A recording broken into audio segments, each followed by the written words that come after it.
The unanticipated resistance. The Xelar Confederation had conquered 17 sectors of the galaxy over the span of 12,000 cycles. Their success was built on a simple, unwavering principle: superior species rule, inferior species serve. This natural order had never been challenged until they encountered Earth. Xelar High Commander Verith stood on the observation deck of his flagship, the Inexorable, staring at the blue-green planet displayed on the view screen. Such a fragile little world, he thought. Primitive, underdeveloped, and ripe for assimilation. Preparations are complete, High Commander reported Sub-Commander Nex, her exoskeleton clicking as she approached. Our envoys will make contact with the human leadership within the hour. Excellent. Verith's 4 eyes blinked in sequence, a gesture of satisfaction among his kind. Have they detected our fleet yet? They've observed our outer patrol ships, but we've kept the main armada beyond their detection range. As ordered, their technology is rudimentary. Verith's mandibles clacked in amusement. As expected, these humans have barely ventured beyond their own moon. Their weapons are chemical-based. Their communication systems rely on crude electromagnetic waves. He gestured dismissively with one of his upper limbs. They will surrender quickly once they understand their position. The standard Xelar protocol for annexing primitive worlds was elegant in its simplicity. Demonstrate overwhelming power, demand submission, and accept nothing less than total capitulation. It had worked flawlessly for millennia. Sir, Nex said, intelligence reports something unusual about these humans. Oh, they have an extensive history of internal warfare. Their development of weapons has often outpaced their development of other technologies, and they seem to have a peculiar psychological trait. They frequently refuse to surrender even when defeat is mathematically certain. Verith dismissed the concern with a wave. Many species have violent tendencies before they're properly civilized. It changes nothing. Proceed as planned. In the United Nations Security Council chamber in New York, Secretary General Maya Okafor stood before the assembled representatives, her expression grave but composed. Ladies and gentlemen, I won't mince words. 1 hour ago, we received a transmission from what appears to be an alien vessel in orbit. They call themselves the Xelar Confederation and claim to control a significant portion of our galaxy. The room erupted in a cacophony of voices: disbelief, fear, outrage. Please, Maya raised her hands.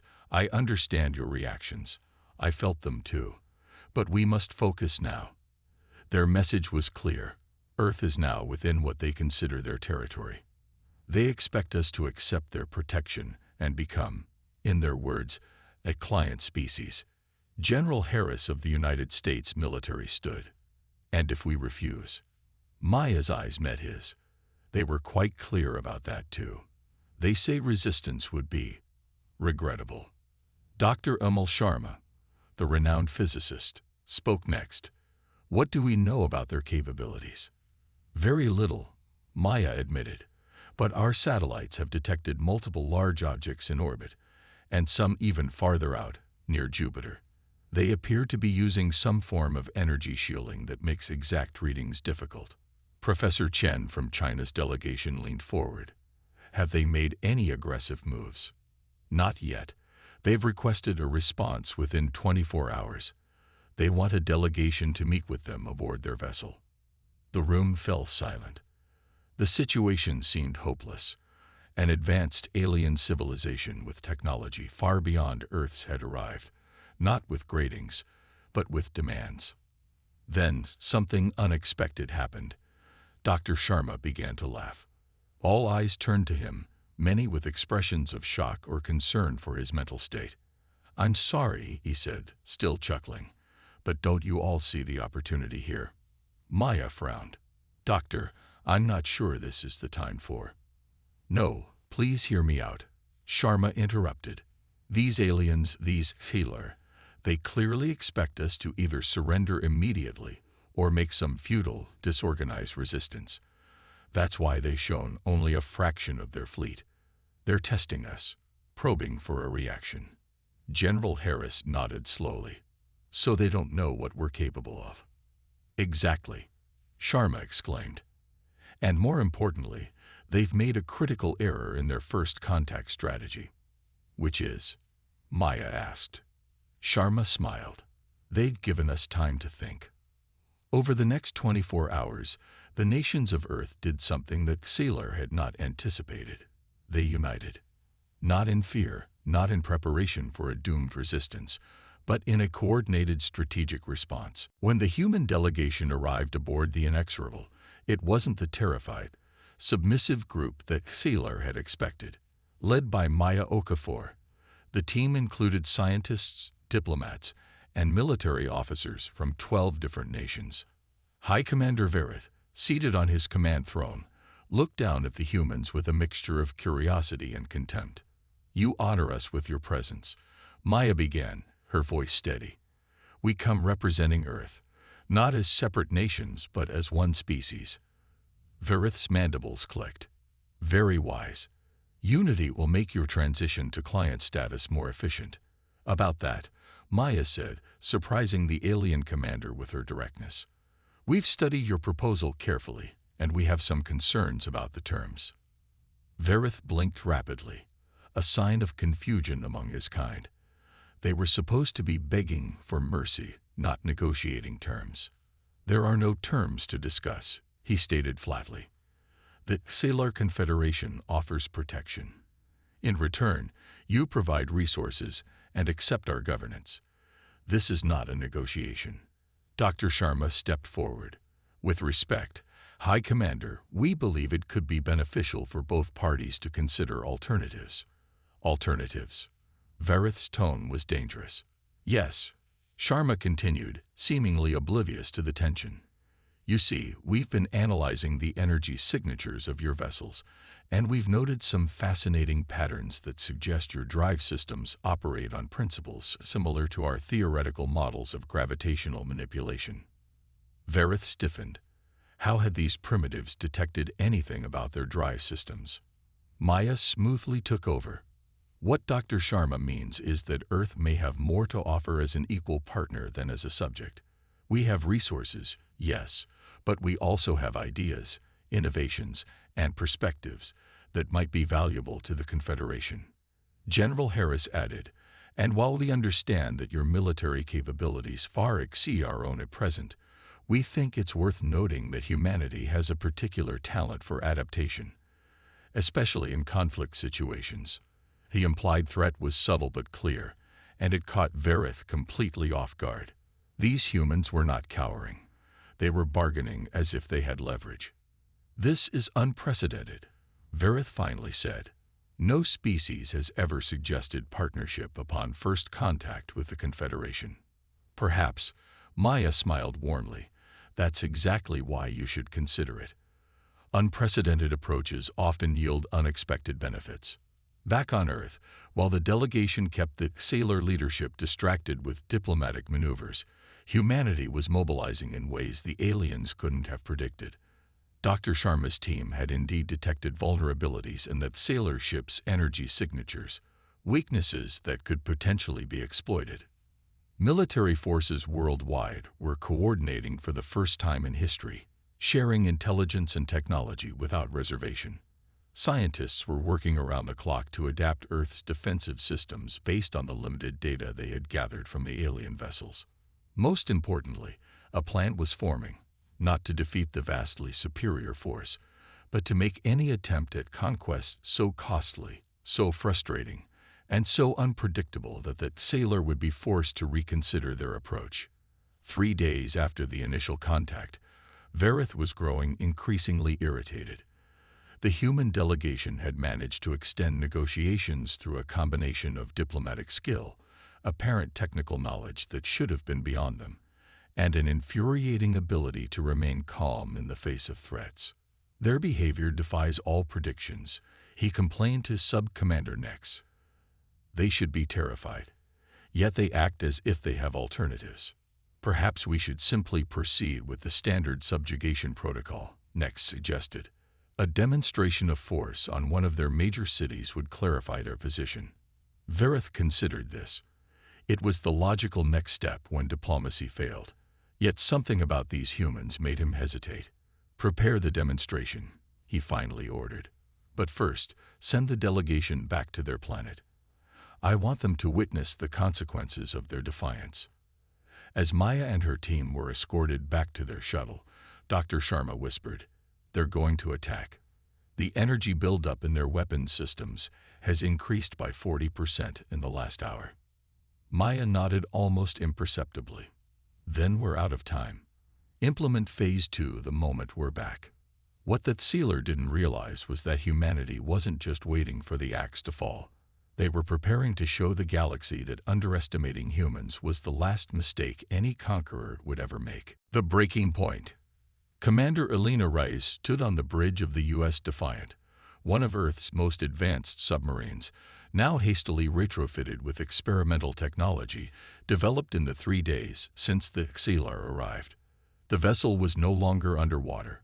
It was in low Earth orbit, along with 24 similar craft from nations around the world, hidden beneath stealth shields that were Earth's best attempt at reverse engineering the alien technology they'd observed. "Status report," Elena ordered, her voice calm despite the unprecedented situation. Lieutenant Park looked up from his console. "Stealth systems holding. The sailor don't appear to have detected us. Their targeting systems are locked on Beijing as predicted." Elena's jaw tightened. Beijing had been evacuated as much as possible in the limited time available, but millions would still die if the sailor attacked. The plan had always been a gamble. Allow the aliens to believe their demonstration would go unchallenged, then reveal Earth's hidden defenses at the critical moment. "All vessels in position?" she asked. "Affirmative. Russian, Chinese, European, and Indian units all reporting ready. We're as prepared as we can be." Elena took a deep breath. "Then we wait for them to make the first move."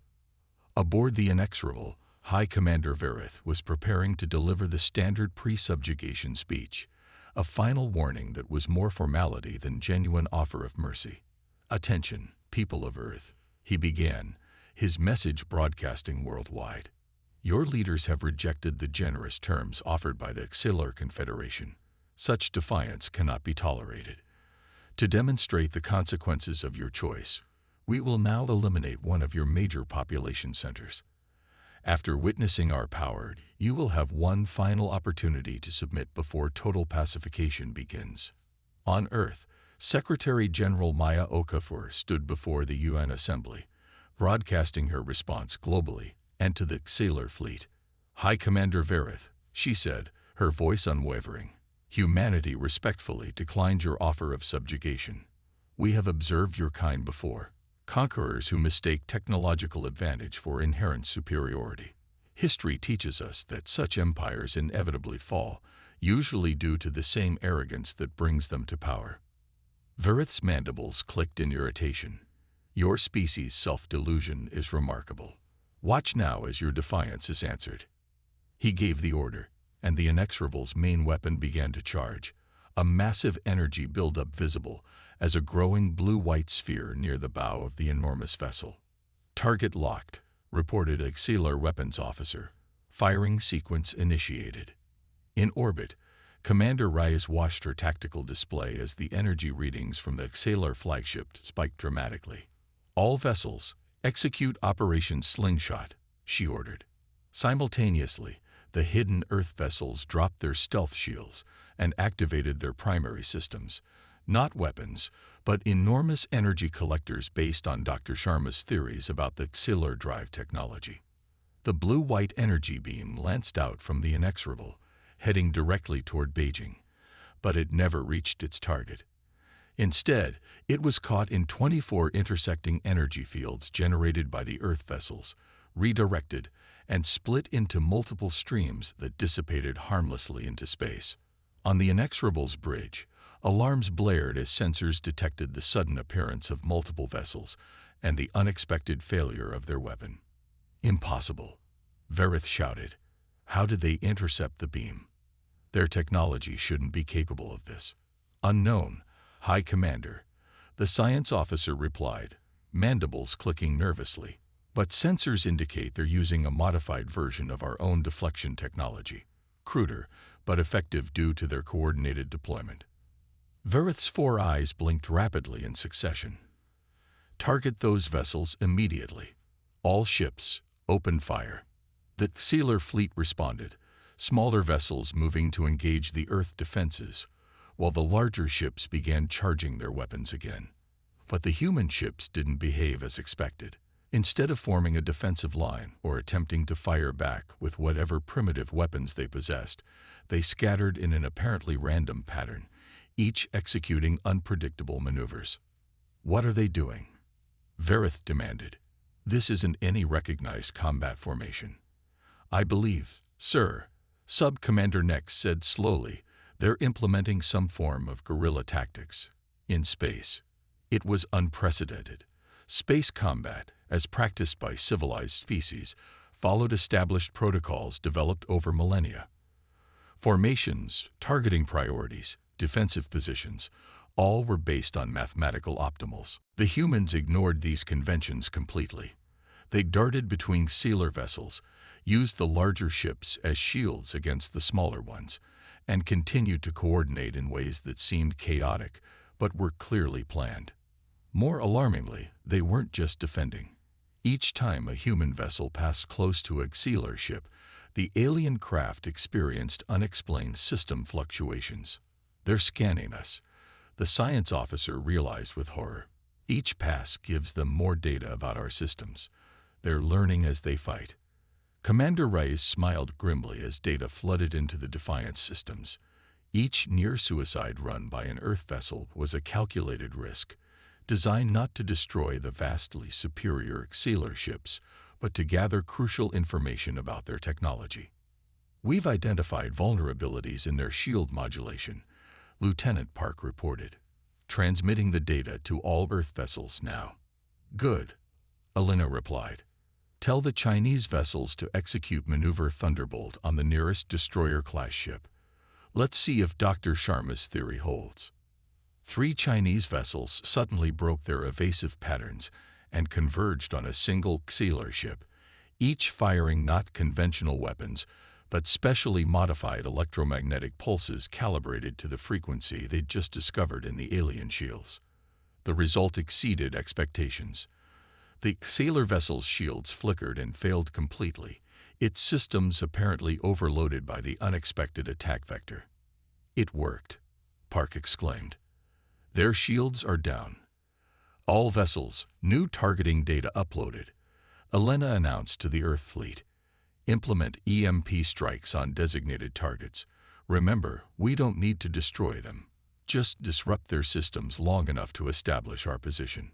Across the battlefield, Earth vessels began executing similar attacks, targeting not the largest ships but specific smaller craft that their ongoing analysis suggested were communications nodes for the Xalar fleet. On the Inexorable, chaos was spreading. Reports flooded in of ships losing shields, communications disruptions, and targeting systems failing. "This is impossible," Verith raged. "How are they doing this? They shouldn't have the technology or the tactical knowledge." "Sir," Nex said urgently, "we've lost contact with nearly 30% of the fleet. The humans are specifically targeting our command and control systems." Verith's anger gave way to a new sensation, one he had never experienced in combat. Uncertainty. These humans weren't fighting like a primitive species making a desperate last stand. They were fighting like a force that had studied the Xalar, identified weaknesses, and developed specific countermeasures. "Order all ships to fall back and regroup," he finally commanded. "We need to reassess our approach." As the Xalar fleet pulled back to a defensive position, cheers erupted across the Earth vessels. They hadn't won, not against the full might of the Confederation, but they had done the impossible, forced a tactical retreat from one of the most powerful military forces in the galaxy. "Don't celebrate yet," Alina cautioned her crew. "They'll be back, and they'll adapt to our tactics. This was just the first round." Back on Earth, Maya Okafor received the news with guarded optimism. "How long will our advantage last?" she asked Dr. Sharma during an emergency Security Council meeting. Not long, he admitted. We caught them by surprise with technology they didn't expect us to have. But they're not stupid. They'll analyze what happened and develop countermeasures. Then we need to move to Phase 3 immediately, Maya decided. General Harris, is the message ready? The general nodded. Ready to broadcast on your command. Maya took a deep breath. Send it. Let's see if there are others out there who've been waiting for a chance like this. The message that went out wasn't directed at the Xalar. It was aimed at every other species in nearby sectors, particularly those who had been subjugated by the Confederation. It contained detailed data on the vulnerabilities Earth had discovered in Xalar technology, along with a simple but powerful proposition: alliance. The revelation. Supreme Overlord Krasanar, ruler of the Xalar Confederation and conqueror of 1,000 worlds, was not accustomed to receiving bad news. His private chamber aboard the Dominion, a vessel so massive it dwarfed even the inexorable, was designed to inspire awe and terror in those summoned to his presence. High Commander Verith knelt before his leader, all four of his eyes downcast in submission.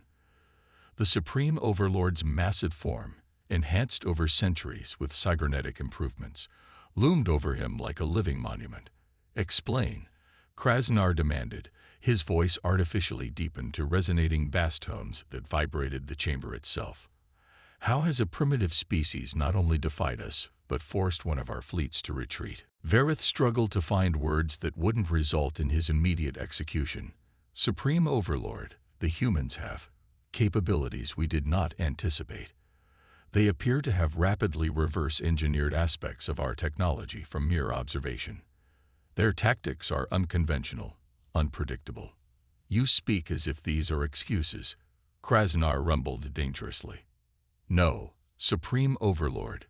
Merely explanations to inform our next approach. We underestimated them, but now we understand their methods. A full-scale invasion with our complete forces will overwhelm whatever defenses they've improvised. Krasanar's cybernetic eye whirred as it focused on Verith. And you believe this is still merely about subjugating one insignificant world? Verith hesitated. Supreme Overlord. Show him, Krasanar ordered. A holographic display activated, showing data streams flowing across the galaxy.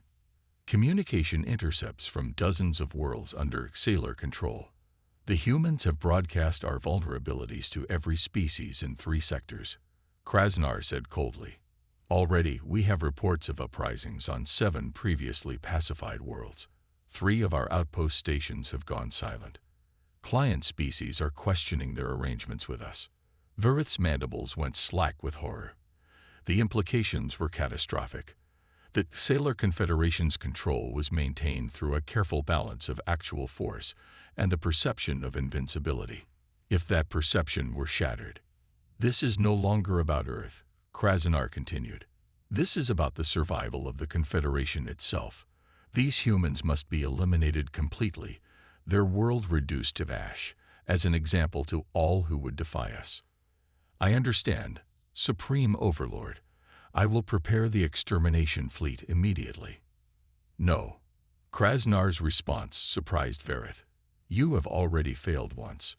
This task requires my personal attention. 3 days later, Earth's early warning systems detected a massive energy distortion at the edge of the solar system, a wormhole opening, far larger than anything they had witnessed with the first Xalar fleet. From it emerged the Dominion and its escort fleet, hundreds of vessels ranging from massive dreadnoughts to swarms of fighter craft. In the United Nations Emergency Command Center, the atmosphere was tense but determined. That ship is at least 10 times the size of anything we've seen before, General Harris reported grimly. Maya Okafor nodded. And we have to assume they've adapted to the tactics we used successfully before. What about responses to our broadcast? Dr. Sharma asked. Any sign of the allies we hoped for? Nothing definitive, Maya admitted. Some encrypted transmissions we can't decipher, but no visible support. Commander Elena Reyes, present via secure video link from the Defiant, spoke up. Then we proceed with Operation Phoenix. The Earth fleet will engage their advance vessels while our ground-based defenses prepare for atmospheric combat. It won't be enough, Harris said flatly. Not against a force that size. Perhaps not, Maya agreed. But remember what we discovered about the Xalar in our first encounter. They expect either surrender or conventional resistance. We'll give them neither. Operation Phoenix was humanity's final contingency, developed after analyzing the Xalar's psychological profiles, as well as their technology. It was based on a simple observation. The Xalar, for all their military might, were extraordinarily rigid in their thinking. They had protocols for every situation, hierarchies that never varied, strategies that had been optimized over millennia.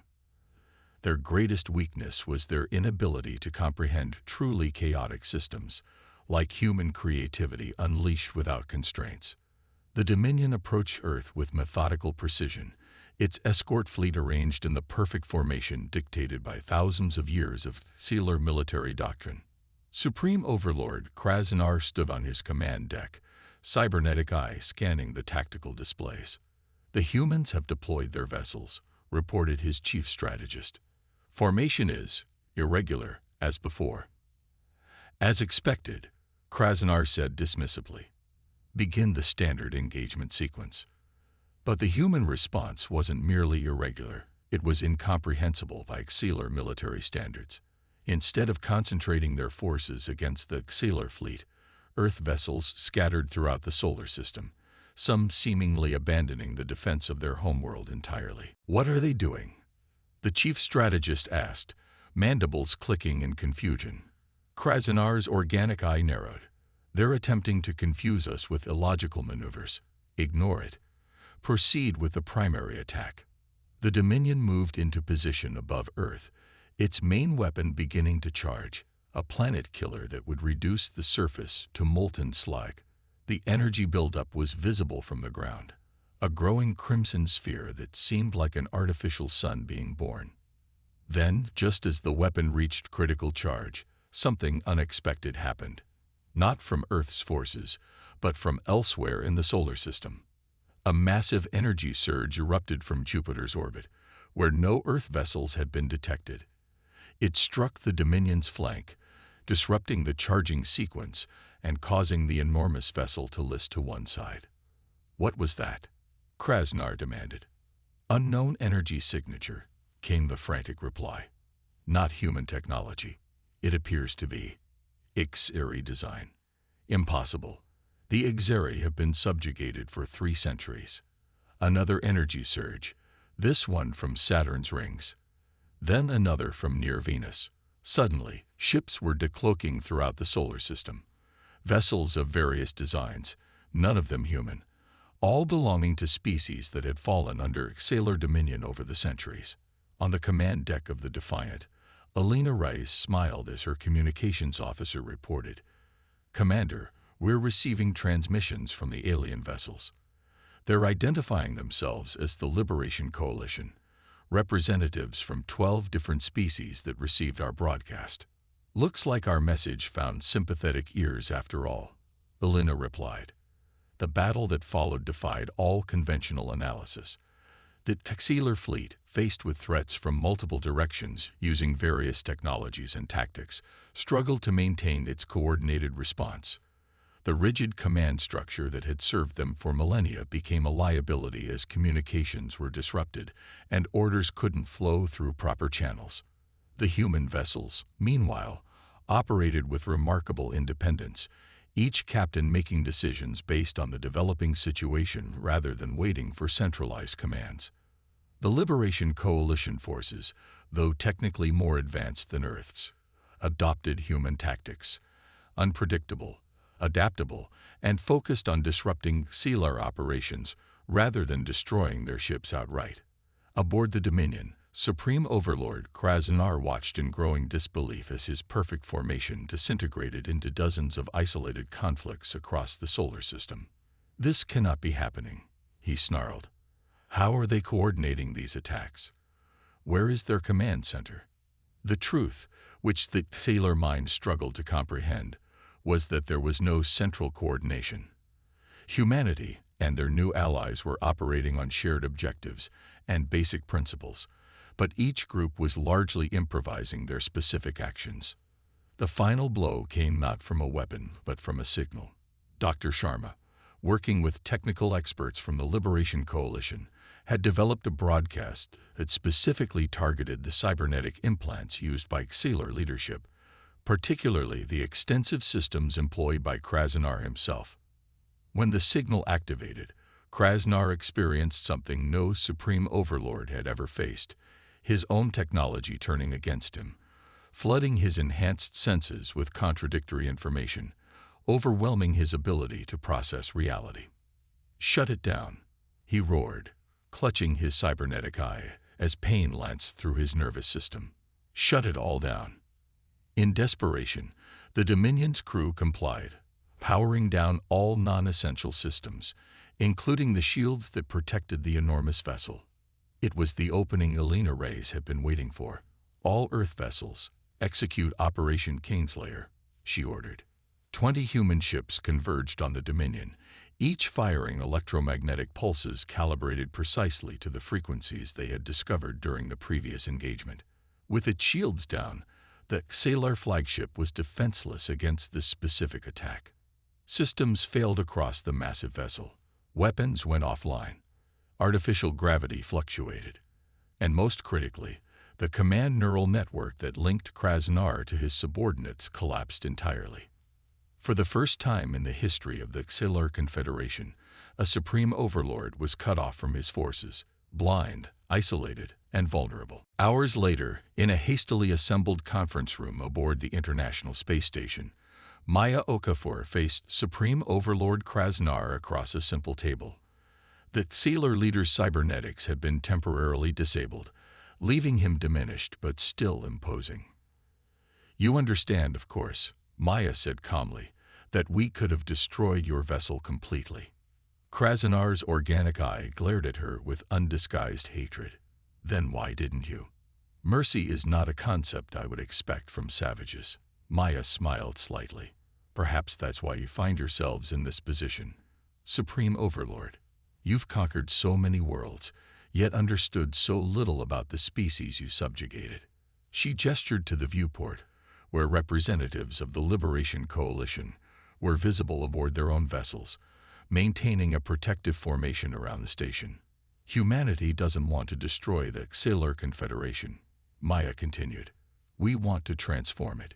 Your technology, your reach across the galaxy, these are valuable assets that could benefit all species, not just yours.